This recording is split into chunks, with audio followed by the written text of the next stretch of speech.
This is not important. This does not make any difference to even one single Filipino life.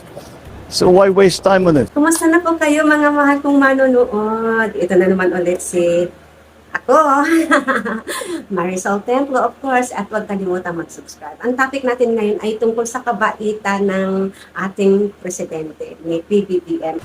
Because that's really my opinion. This is not important. This does not make any difference to even one single Filipino life. So why waste time on it? If somebody files an impeachment, it will tie down the House, it will tie down the Senate, it will just take up all the time, and for what? For nothing. For nothing. None of this will help improve a single Filipino life. Ang bait-bait talaga niya, no? Biro niyo, sa kabila ng mga pag-atake sa kanya ng vice presidente, sa kabila ng mga salitang hindi magaganda at pagbabanta sa buhay niya ng First Lady at ni Speaker Romualdez. May kinausap na ako na tao, pag pinatay ako, patayin mo si BBM, si Lisa Araneta at si Martin Romualdez. At sa kabila ng mga pinagsasabi niya tungkol sa pagpapahukay sa labi ng kanyang tatay, ang ating dating presidente, si Ferdinand Marcos Sr., at yung mga kung ano-ano pang mga sinasabi niya hindi magaganda na hindi daw siya marunong magpresidente, no? Sabi ni VP Sara yon. Pero sa kabila ng mga ganong ginawa niya kay PBBM, ito, kabutihan ang ganti niya.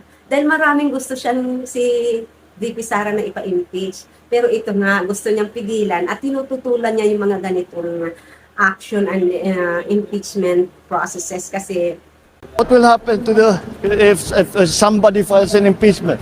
It will tie down the House, it will tie down the Senate, it will just take up all the time, and for what? For nothing. For nothing. None of this will help improve a single Filipino life. tinututulan niya itong plano ng pagpapa-impeach kay VP Sara kasi tama nga naman siya.